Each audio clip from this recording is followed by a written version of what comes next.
So, UFC Fight Night KAPE versus the Gooch is going down this weekend, and I, King Hit MMA, will be making my picks of who's going to win and who's going to not. There's a lot of, I don't want to say crap on this card, but there's a lot of, no names. There is going to be a bit of, how I feel with this vibe. I am going to get their records and stuff up. But yeah, let's get right to it. For the first fight on the card, we have Shane Collins versus Arturi Lovi, fucking hell. Both debutants. Shane Collins, I'm pretty sure he comes from Cage Warriors, if I'm not Cage Warriors, the American one.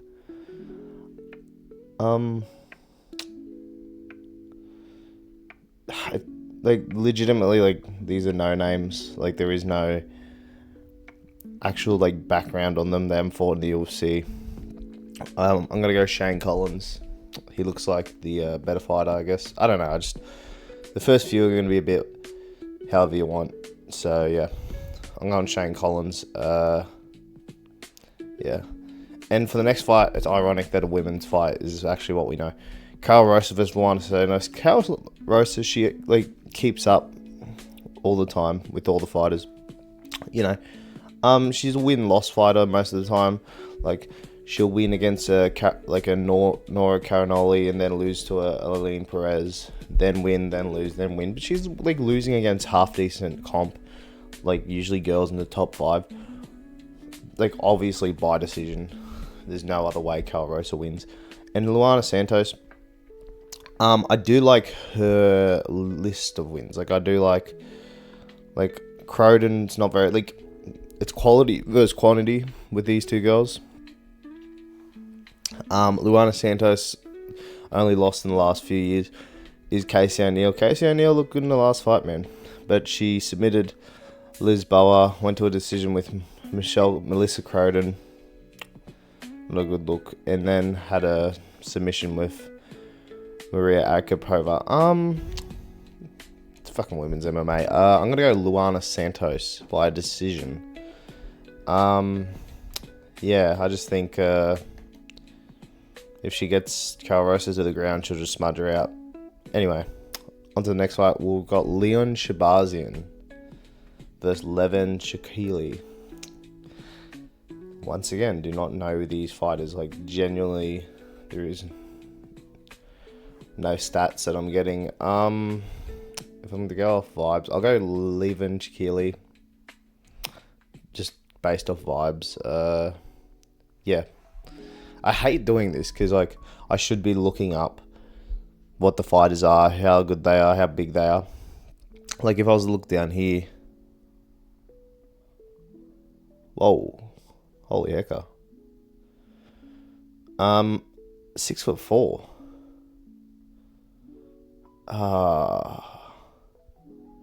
No, I've seen a lot of people choose Leon Shakili. He comes out of Georgia. I'm assuming he's a wrestler. So, sticking with Shakili. And for the next fight, we've got Michael Aswell Jr. versus Gaston Bolanos. Gaston Bolanos has looked horrible in the UFC as of late. He cannot strike. I don't know what, he gets, hit so much. Now, mind you, it is, Kwong Lee is not very good. He got submitted by him and then knocked out by Marcus McGee. And his 2 wins are guys that aren't even in the UFC anymore. And he just, I just don't think Gaston Bolanos is very good. I think, he gets hit so much. While Michael Aswell Jr., he's been, even though he's lost to, he lost to Bellagioki, he does a pretty close fight. He knocked out Luis Almeida. It is the ghost of Luis Almeida, remind you. And he had a 29-28 decision with Luke Riley. Luke Riley's actually really good featherweight prospect. I'm going to go Michael Aswell Jr. He actually made it really close with Luke Riley. And I actually rate that a lot higher than Gaston Bolanos' 2-2 record. I'm going Michael Aswell Jr. by a KO TKO. So, yeah. And for the next fight, we have Alan Nascimento versus Mitraposa. Now, I've been seeing a lot of people been trying, like, choosing Mitch Raposo because, like, I've been seeing a lot of the YouTubers choose Mitch Raposo because he's a really good wrestler. He's got, like, pretty decent knockout power. I don't know, bro, because, like, Mitch Raposo lost his first 2 fights in the UFC. Now, Sumadaji, that's a tough loss, and Andre Lee, but those are 2 really tough guys. While Abzat Maxim, he had a pretty, like, competitive fight with him. But with Alan Nascimento, like, he submitted Cody Durden, beat Jafel Filo, beat Carlos Hernandez. He's just winning. He comes out of that Charles Oliveira camp. I trust that Charles Oliveira camp.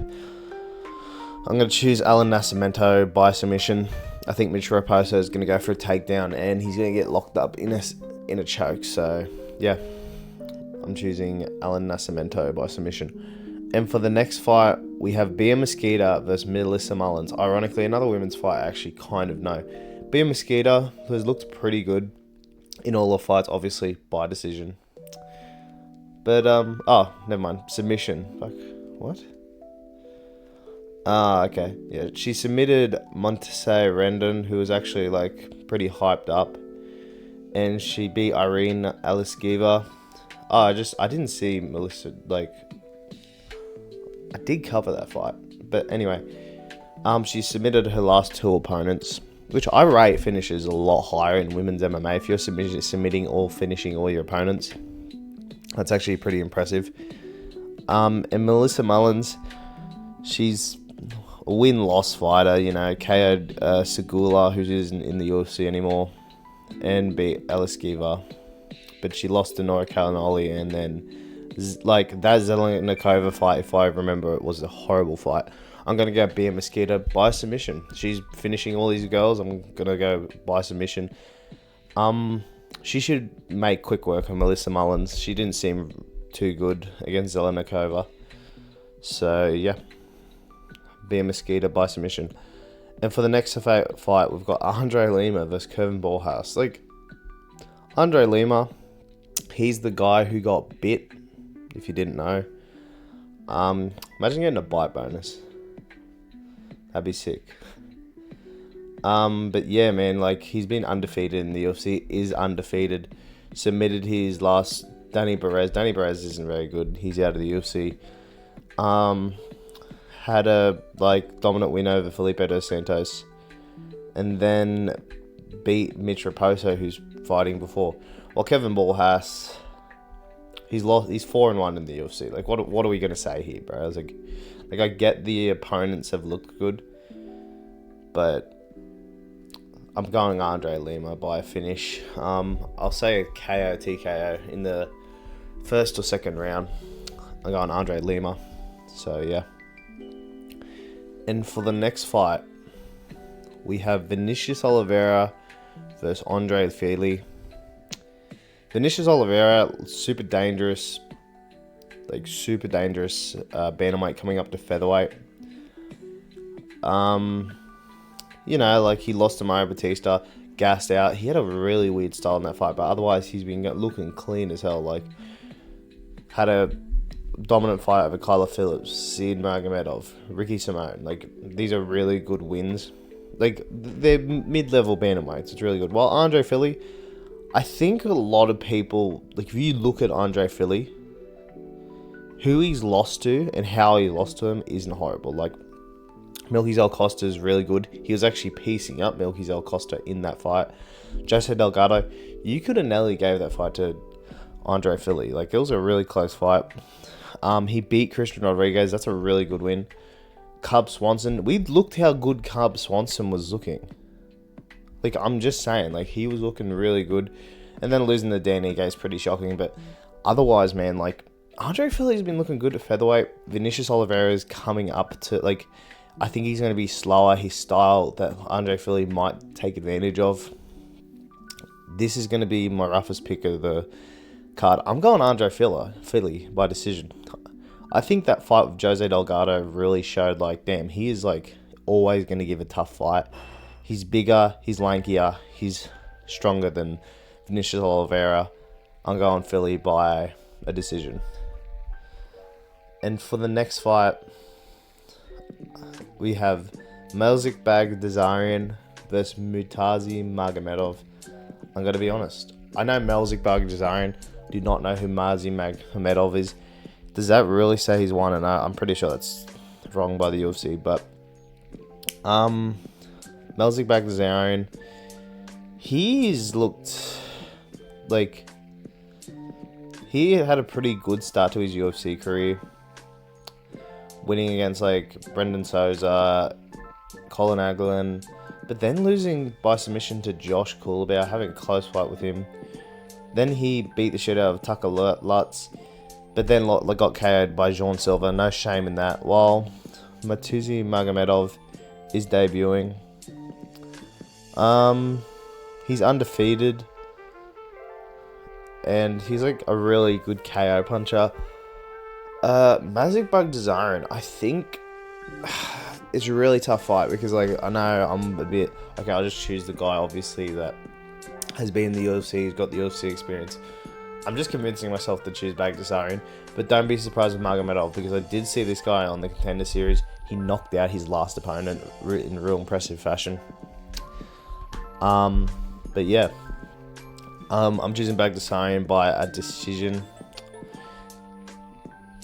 He should be able to like stay on the outside, pepper that leg, and use that jab. So yeah, I'm going Baghdasaryan by a decision. And for the next fight, we have Hydro Emil versus Christian Rodriguez. This is pretty good matchmaking, actually. If you know, you know. Hydro Emil, he's been looking super impressive until he got KO'd by Jose Delgado. Jose Delgado is top prospect. But before that, he beat William Gomez, Zhang Yong Li, and Garcia. Fernie Garcia, not Steve Garcia. But he lost to Jose Delgado by knockout. Like, it was within under a minute. And then he lost to Jamal Emmers, which is a pretty shocking loss, to be honest. But Christian Rodriguez, he's been losing a couple fights lately. Lost to Andre Philly.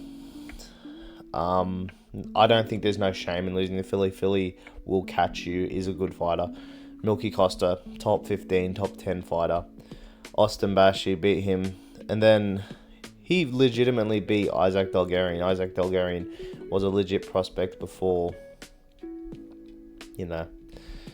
he decided to do illegal shit. I'm gonna go Christian Rodriguez because I think Hydro Emil losing to Jamal Emmers is not a good look at all, and that's real recent. So I'm gonna go Christian Rodriguez by a smudge decision. He's gonna take Emil down and probably smudge him. So yeah, that's my pick. And for the co-main event, this is low-key banger. This is a fight to determine who gets to go in the rank, like who gets to fight a ranked opponent. Ion Cutelaba, genuinely a really good like gatekeeper. Submitted Omar C, who just got fraud checked by Alonzo Menifield. Looked more impressive than Alonzo Menifield. Shouldn't have lost to Bukakis. That was bullshit. I thought it went to Ion Cutelaba. Beat Ivan Erslan by submission. He's been getting a lot of submissions lately, man. And then beat Ivan Erslan by decision. And before that, he lost to Felipe Lins and, knocked out Tanner Bosa. Tanner Bosa. But, Ion Cutelaba's looked good in his recent fights. Navajo Sterling, he's been looking very similar to how Ion Cutelaba's been looking. But with Ion Cutelaba, he's been finishing them by submission. He knocked out Bruno Lopez on the Perth card. Just basically point fighted Rodolfo Bellato, who's actually a pretty decent fighter apparently. Once again, beat Ivan Erslan just like Ion Cutelaba and beat Tuco Tacos. Navajo Sterling is undefeated, is a good up-and-coming prospect, and I could honestly see... I like Navajo Sterling. I like his demeanor. I like his whole like his style's a little boring sometimes, but like when he comes forward and when he actually makes it a fight, it's pretty fun to watch. But I have not seen his ground game at all. Like, it's in all strikers, and I think if Ion Cutelaba gets him down, he might get a submission here. So I'm going to go really rough. I love both these guys. I'm going to go Ion Cutelaba being the $3.60 underdog again to beat Navajo Sterling by a submission. I think coming out of that CKB camp can sometimes, like, Ion Cutelaba should, like, make it dirty, come on the inside, and then go for a takedown. And I've been seeing a lot of smart, like, fight IQ from Cutelaba. So, yeah. I'm going to Cutelaba by submission. And for the main event, we've got Manel Kape versus the Gooch. Manel Kape came from Ryzen originally. Has been in the UFC for a while now. The only person he lost to was Muhammad Mokaev. Did lose his first two in the UFC, but has just looked good ever since. His last 3 fights have all been knockouts. Bruno Silva, Asu Ambayev, and Brandon Roval. He's on a crazy streak. While the Gooch has looked impressive as well. Not as impressive as Manel, but like how fast and quick and like how like he's looked really good in Ryzen. I don't know how he loses the Patchy Mix. That's insane work. But dude, he beat the shit out of Tagir Umbekov, Nurmagomedov basically. Submitted him. That's crazy work. And then beat the shit out of Amir Barzi. Could have finished him a couple times in that fight. Here's the thing. Koji Horiguchi already fought Manel Kape in Ryzen. Took his 0. You know, like, if you look at the stats, it's like, okay, Manel Kape's been KOing all these opponents. He's been doing this, he's been doing that. Manel Kape should be the, like, he is the favorite. And I got no doubt why he is the favorite. But I think Horiguchi's style, he'll mix in the wrestling, then he'll come up with the striking. Manel Kape really does struggle off, like, in that Mokaev fight. Horiguchi's got really good takedowns, like trip takedowns, the Japanese style wrestling. And Manel Kape is really powerful. If he does touch the chin, like, you will go down. But I think Horiguchi's gonna prove why the Gooch is loose, and I think he's gonna submit Manel Kape in this 3rd or 4th round. But this is a super close fight. If Manel Kape does catch the Gooch, it is all over. Like, I'm going the Gooch by a 3rd or 4th round submission. He's gonna use the striking, come in and out, take Manel Kape down, tire him out, and then eventually lock up a submission like he did with Tagir Umbekov. I'm going the Gooch by submission. But yeah, listen, this will probably be my last picks video for 2 weeks. I'm taking a break, getting married and all that stuff. But yeah, okay, let's see who I chose. I chose Shane Collins, Luna Anasanos, Levin Chikili, Michael Aswell Jr., Alan Nascimento, Bia Mesquita, Andre Lima, Andre Philly, Bagdasarian, Christian Rodriguez, Ion Cutelaba, and for the main event, I got the Gooch. But yeah, if you like the video, please like and subscribe. I know, like, I wasn't as in depth, but there's a lot of nobodies on this card. But if you like the video, please like and subscribe. I'll see you all later. Thanks. Bye.